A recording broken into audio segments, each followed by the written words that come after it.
Logo em seguida, gente, olha, como nós estamos com o tempo um pouquinho apertado, eu vou estipular um limite de 2 minutos de fala. Peço que vocês, por favor, sejam compreensivos quando forem avisados, né, pedido de conclusão. Mas isso é para que a gente dê a oportunidade de escutar mais colegas que estão aqui presentes, né? Então, quanto mais o tempo for respeitado, mais pessoas também vão ser ouvidas. Nós temos uma inscrição aqui. Eu queria agradecer a mesa, a Maria, a Rebeca. E aí, eu não tenho exatamente uma pergunta, mas uma manifestação. Eu conversei com o Vanessa de fora. E em relação às ações afirmativas aqui na pós-graduação, no modo geral, da UFCG, né? Tem a resolução 2023. Ela fala que, basicamente, as ações afirmativas, as pessoas que estão solicitando as ações afirmativas, elas também estão concorrendo na concorrência, né? Então, se os alunos que escolhem as ações afirmativas, se eles conseguirem passar nas etapas dos respectivos editais das graduações, eles vão deixam de ser ações afirmativas e passam a ser para concorrência. E por que a UFCG faz isso? Faz isso no intuito de, no resultado final, apenas atribuir a colocação na lista final do resultado a um critério de mérito, né? Um critério de nota, porque é um critério que a CAPES estabelece em 2008 e é um critério extremamente deturpado e tosco, né? E aí, a minha manifestação é justamente para pensar isso.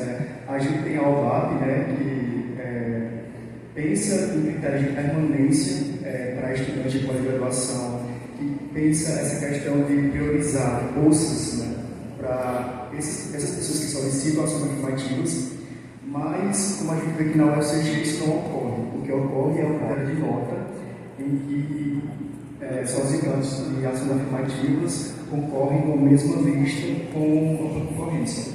E o que dá o seu exemplo da minha pós-graduação, eu sou de Ciências Sociais, e dos 20 alunos que entraram no programa esse ano, no mestrado, 5 foram para ações afirmativas e nenhum dos 5 conseguiu bolsa. E isso é uma realidade bem dura, né, de se perceber mais um programa sociais. Obrigado, é mais uma manifestação de desconforto. Então, obrigado. Obrigada, Luiz, pontualíssimo. Agora, Rafael ou Moisés. Sou eu. Já viu esse jeito? É ele mesmo. Pois está, bom dia.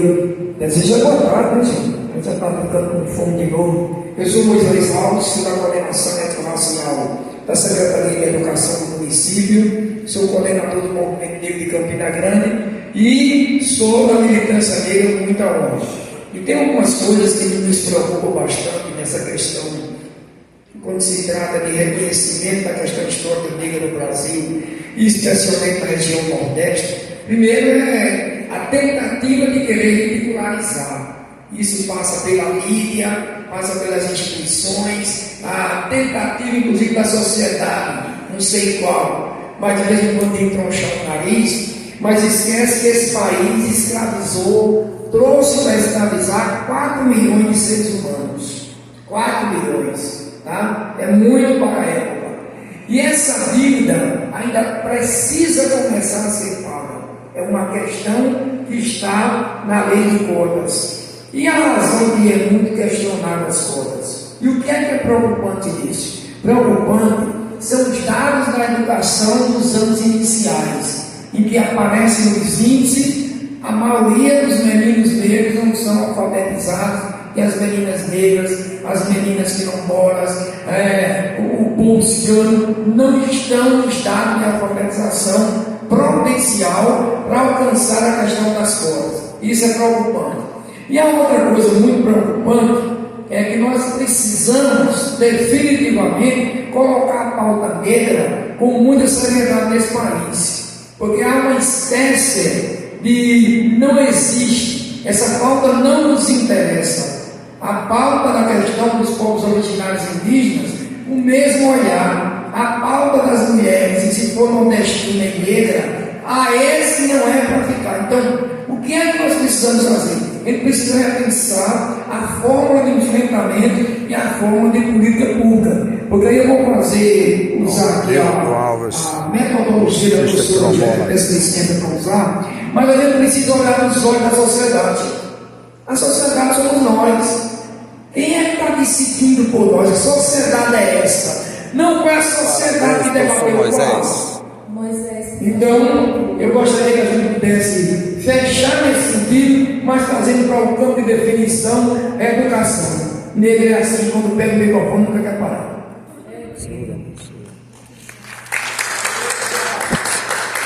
Quando a gente está aqui entre os nossos, aí é que a gente tem vontade de falar bem. Gente, o próximo é Rafael.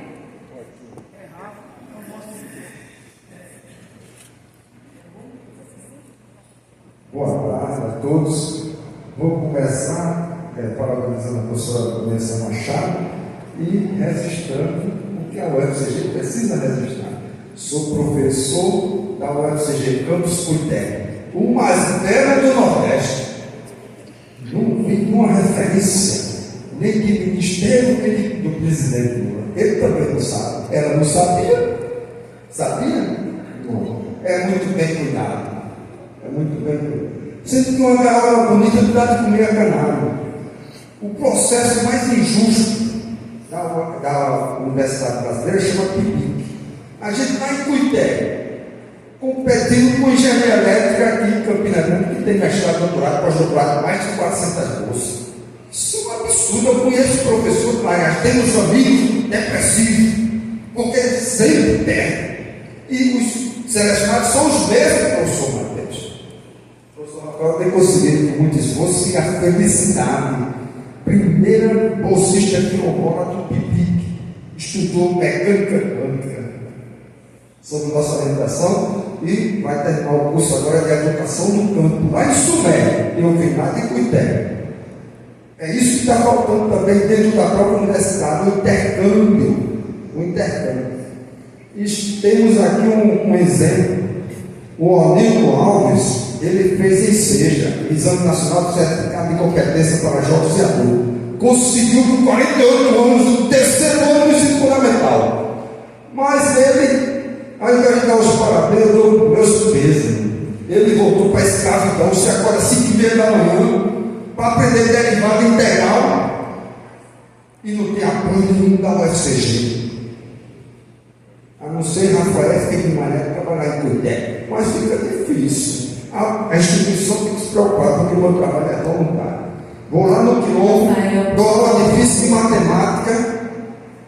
Ele é minha filha, ele fez 940 pontos de redação, na redação do Enem, para dar dicas de redação. É muito pouco. Falta história, falta geografia, falta inglês, falta tudo. Mas a gente faz um pouquinho e já conseguimos 18 bolsistas quilombolas. O professor Rafael não sabia que existia a bolsa quilombola. Fiquei sabendo faz 6 anos, dentro da própria instituição. Fiz um projeto de iniciação científica em Cuité, o bolsista quilombola, o William, de Serra do Abreu, se interessou. Aí eu disse, professor, vou encerrar. Quando essa bolsa, na época R$400, o Lula aumentou para 700, todo mundo sabe disso. Mas ele falou, minha bolsa é 900, não existe. Fui lá e descobri, é verdade. O William hoje é estudante de doutorado. Vitória da UFCG, né? Vitória da UFCG. Encerrando, realmente é muita coisa para falar. Parabenizar a todos pelo evento e a dificuldade que eu acompanhei do transporte, a dificuldade para vir. A cota é muito bom, a bolsa é muito bom, mas uma gaiola bonita dá de meia canário. Caindo dos Prontos, fica a 13 km do centro da cidade e depois tem que ir até a Sumé, que são mais de 200 km. Não existe apoio nenhum. Então fica difícil. Fica difícil. Mas é assim, né? A gente vai fazer a nossa parte e alertando os colegas que precisa fazer a sua parte também, no intercâmbio científico dentro da própria instituição. Obrigado. Temos agora Franciele. Muito bem, parabéns, Moisés. Quanto mais a gente respeita o tempo, mais a gente dá a oportunidade de outros colegas falarem também, porque a fala de todo mundo aqui é importante, é igualmente importante. Pode falar. Bom dia, boa tarde, gente. Sou Franciele, sou professora substituta em serviço social no Sertão, bem ali, né? Mas no momento, né, aqui em Campina Grande. Primeiro, não tem como, né, parabenizar por esse momento, né, por esse encontro que vem desde o mês passado, que a gente vem se debruçando sobre um tema tão raro, né, tão importante para a gente que faz construção universitária. E não tem como também a gente passar, enquanto mulher negra, filha de agricultores do interior do Ceará, adotada pela Paraíba, dizer que a gente chegar à universidade ultrapassa essas barreiras as quais a Angélica também trouxe para a gente. E acho que todo mundo se emocionou, principalmente quem é pessoa negra, de como de fato essas barreiras elas nos atingem, né? E que por vezes a gente precisa quebrar, né, alguns ciclos para poder chegar em alguns espaços. E a gente sabe, como disse o professor Delton, acredito que Vanessa o conheça, né? Participei de um curso diretamente com ele, que ele disse que não basta apenas o acesso e a permanência. É preciso que a gente também tenha sucesso nos espaços nos quais a gente está. E para ter esse sucesso, a gente precisa dessa oportunidade que tanto foi falado. Então, nesse sentido, dialogando com a questão dos 20%, recentemente fiz, né, um curso dentro desses 20%, né, fiquei em terceiro lugar, o famoso terceiro lugar que às vezes as pessoas questionam, porque a gente sabe que na universidade ainda, infelizmente, tem um pacto da branquitude que por vezes burla os 20%. E a gente, infelizmente, precisa falar sobre isso, e não é só na UFCG, é em todos os outros espaços. Vanessa sabe muito bem disso, isso é uma discussão de quem fala sobre a questão étnico-racial e das cotas nas universidades. Né? E para concluir, é só dizer que a gente precisa rever também esse 20%, porque às vezes as vagas que são remanejadas, elas acabam não contemplando quem entra na universidade, e não é os 20% que entra, seja enquanto estudante, seja enquanto servidor. E aí, como é que a gente faz? Por isso que eventos como esse são importantes para a gente rediscutir, inclusive esse pacto da branquitude que às vezes nos afeta diretamente.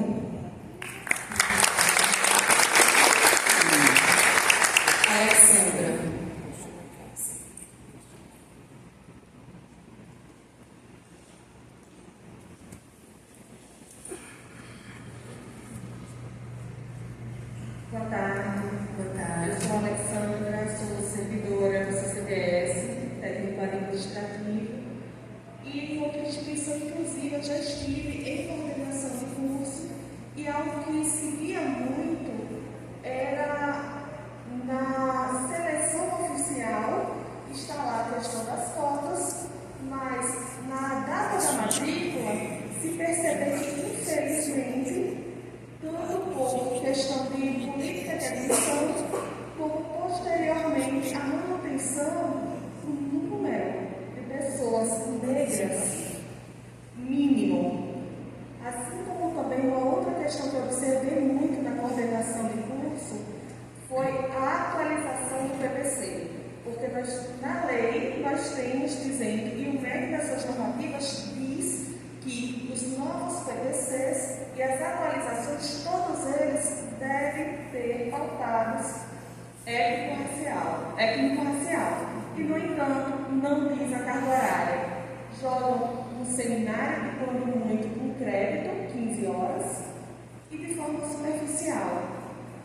Um outro ponto ainda é que nós temos leis de 2003 de étnico-racial nas escolas. Então, eu parabenizo as meninas por terem se lembrado e ter tocado tão fundo em todas essas barreiras que temos para chegar até aqui, mas pergunto ainda, como fazer para que seja de fato implementada essa política do ensino da cultura étnico-racial nas escolas, porque somente com essa semente, desde as escolas infantis até as universidades, para que no futuro, pelo menos manter a minha crença, que possamos chegar à igualdade. Muito obrigada, Alexandra. Temos agora a Luciene.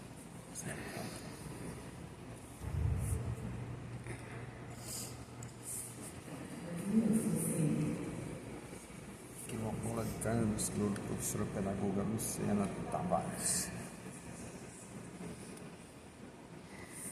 Bom dia, não sei se é bom dia ou boa tarde já. Primeiramente, eu gostaria de agradecer, né, as falas, os ensinamentos e as vivências. Eu fiquei muito emocionada com cada fala aqui, desde a primeira mesa. E a fala da professora Maria Angélica, me emocionou muito, eu estava ali me acabando de chorar. E aí já vinha a foto, disse, eu vou aparecer na foto chorando, mas assim, é porque a gente se vê nessa vivência. Eu sou uma mulher negra, quilombola, numa comunidade quilombola rural, lá no interior da Paraíba, lá no final da Serra, para quem conhece, eu de Caiana dos Crioulos.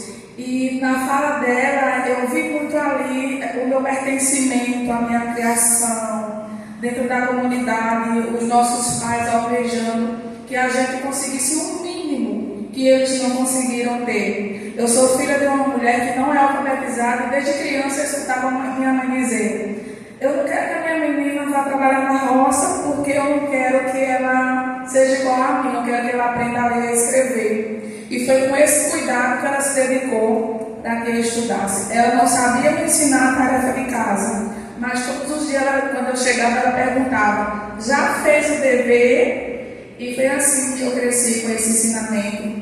Gostaria muito também de agradecer a professora Vanessa quando traz as questões que a gente escuta muitas vezes, mas não sabe como é que está sendo feito, né? Essa construção lá dentro do Ministério. Então, tudo isso é ensinamento para a gente. Então, gratidão, eu sei que o espaço está curto, mas é esse sentimento mesmo, de gratidão, de compor esse espaço, de que as futuras crianças que estão aqui hoje no presente, que são os adultos do futuro, eles não têm que passar por aquilo que a gente passou.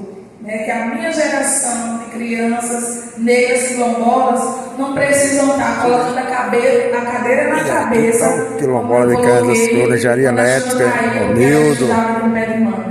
Que as nossas instituições sejam um espaço que promovam a educação de qualidade e que pautem as pautas raciais da nossa população. Obrigada, Ricardo. Valeu. Próxima fala, Luciene, você esqueceu de dizer se era parabéns ou é pêsimo para o quilombola fazer engenharia elétrica. Diga agora. Você dá os parabéns ou dá os pêsmos para ele fazer engenharia elétrica? Diga, Luciene. Dá os parabéns para o Nildo ou dá os... Eu fiquei muito emocionada porque eu também me identifiquei, porque por ser estudante indígena também veio no lugar de que quando a gente chega na universidade, a gente não chega só porque é eu que estou lá, mas também é toda uma comunidade, toda uma coletividade, os meus familiares que também me levam comigo. E aí eu anotei alguns pontos que eu vejo, tanto na universidade que eu estudo, na UEPB, quanto a nível nacional, né?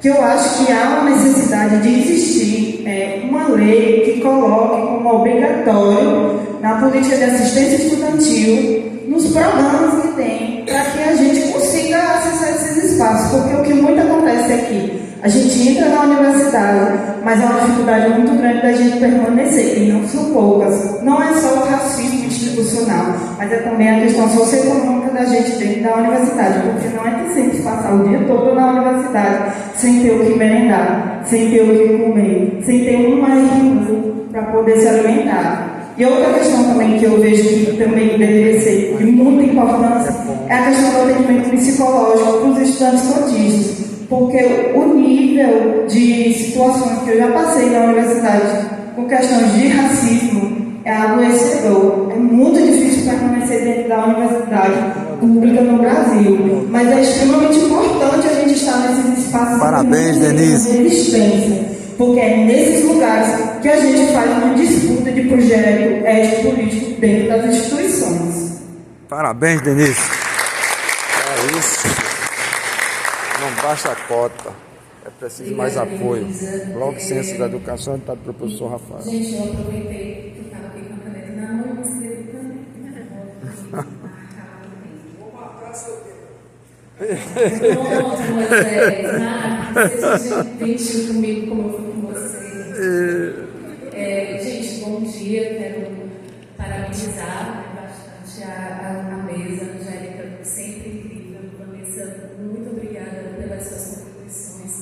E eu queria aproveitar também para fazer algumas provocações aqui no plenário, aproveitando a discussão sobre a inclusão. visão da categoria, né, da população indígena sendo lembrada também dentro das políticas públicas para pessoas racializadas, né? A gente sabe que a população racializada do Brasil, ela é composta por pessoas de descendência africana e também indígena. A gente sabe, principalmente por viver na Paraíba, que esse território que a gente está aqui, ele é muito marcado pela presença dos povos originários, e por mais que a identidade das pessoas ela tenha se perdido enquanto afirmação mesmo identitária, eu sou indígena, porque muitas vezes se perdeu a história das nossas famílias, que é a mesma coisa que acontece com as pessoas que vêm também, que são descendentes que veio de África. Então a gente perde o rastro das nossas histórias, das nossas, dos nomes dos nossos povos, das nossas línguas, mas a gente ainda guarda muita coisa, né? A gente não só perde, a gente ainda tem as memórias das nossas famílias, a gente ainda tem as narrativas e a gente ainda tem a presença em tudo que nos cerca, né? Dessas raízes, como a gente tem aqui tão forte na Paraíba as festas juninas, né? Que são festas com fogueiras para celebrar a colheita do milho, do amendoim, da mandioca, com danças circulares. Então, assim, a população indígena, ela ainda, no censo, é extremamente reduzida, é uma população contabilizada como muito pequena, ainda em termos percentuais e numéricos, mas é uma população que ela é muito grande visualmente, né? Inclusive, assim, uma das questões que a gente... 2 minutos, eu vou concluir para dentro. Uma das questões que a gente tem bastante se questionado e tem tido que refletir enquanto membro de comissão de identificação, né, é o quanto as pessoas autodeclaradas pardas, por exemplo, nesse nosso território, são pessoas que têm traços muito marcantes da miscigenação, né, da mestiçagem com a população indígena, e o quanto a gente precisa também adaptar o nosso olhar, né, a racialização das pessoas dentro do nosso território, a partir do nosso contexto, né? Quem são as pessoas racializadas que nós encontramos aqui nos nossos candidatos de identificação, né? Então, aquelas perguntas que a gente se faz, a entrada dessas pessoas, ela vai trazer diversidade, né, para a universidade? Quem são as pessoas que vão fazer a universidade ter cara de povo? Quem é o povo da Paraíba, né? Então, assim, que a gente possa também se perguntar essas coisas e deixar como uma questão também para a Vanessa, que o Ministério da Igualdade Racial, ele represente todas as pessoas racializadas, né? Então, assim, todos os grupos racializados, que a gente tenha mais pessoas pretas, mais pessoas pardas, mais pessoas indígenas dentro de todos os espaços. Valeu, isso.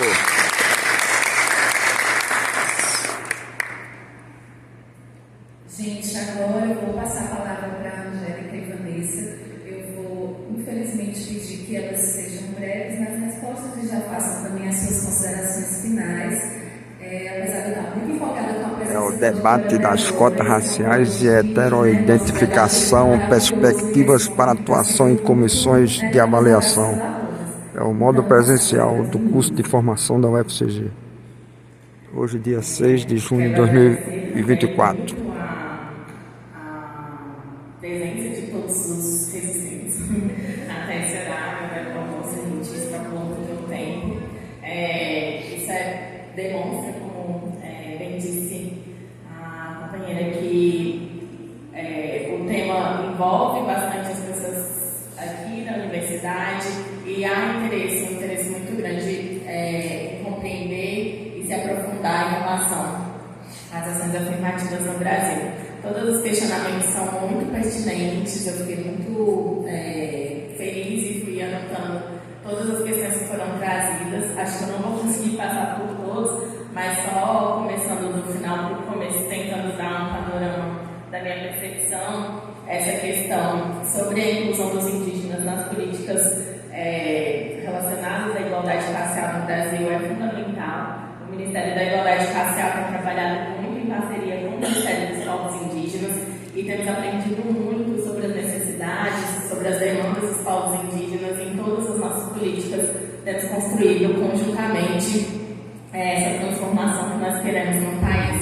Em relação à assistência estudantil, assistência psicológica para os estudantes cotistas, outro aspecto muito relevante que nós temos pensado nas políticas de permanência. O Ministério da Igualdade Racial tem aportado recursos tanto no PIBIC de ações afirmativas, como no PIBIC de ensino médio, no caso dos institutos federais, para apoiar de alguma forma os estudantes a estarem e permanecerem nesses espaços universitários.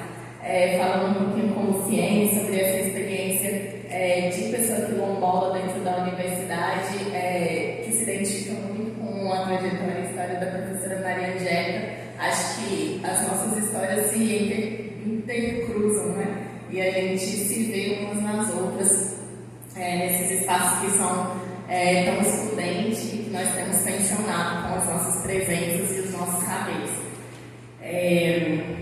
Acho que as outras questões que foram trazidas, como eu disse, anotei tudo para poder levar para o Ministério, discutir com a secretária, discutir com os demais técnicos. Eu estou totalmente à disposição, à tarde vou estar aqui para conversar com vocês, que quiserem ainda falar conosco. O Luiz, a gente já teve a oportunidade de conversar, a gente vai estar trocando informações oficiais também para que as universidades adequem os seus normativos para contemplar a permanência dos estudantes cotistas no âmbito da pós-graduação. Esse é um aspecto muito relevante da política também. Enfim, quero muito agradecer e colocar totalmente à disposição. Parabéns, professora Vanessa Machado, representante do Ministério da Igualdade Racial. Para a professora Angélica. Você pergunta como fazer isso efetivamente, né? Como é que se faz isso acontecer? A gente fala o tempo todo, e como é que faz isso acontecer? De gotinha em gotinha, né? É bem aquilo da lenda do beija-flor. Então, a floresta é imensa, você acha que não vai tentar apagar o fogo, mas coloca a gotinha lá. Então, em pequenas práticas, né? Perceber quando o aluno chega muito tarde, nem sempre reclamar porque ele chegou tarde, porque eu sempre fui uma professora muito rígida, meus alunos também sabem disso. Então, para mim, era um absurdo o aluno chegar tarde, porque ele ia perder a aula. Eu sabia que era aquele espaço que ele tinha para aprender. Mas eu tinha como chegar na universidade na hora. E muitas vezes os alunos não têm. Então, você pode deixar chegar nas aulas, mas cobrar alguma coisa depois. Não é ser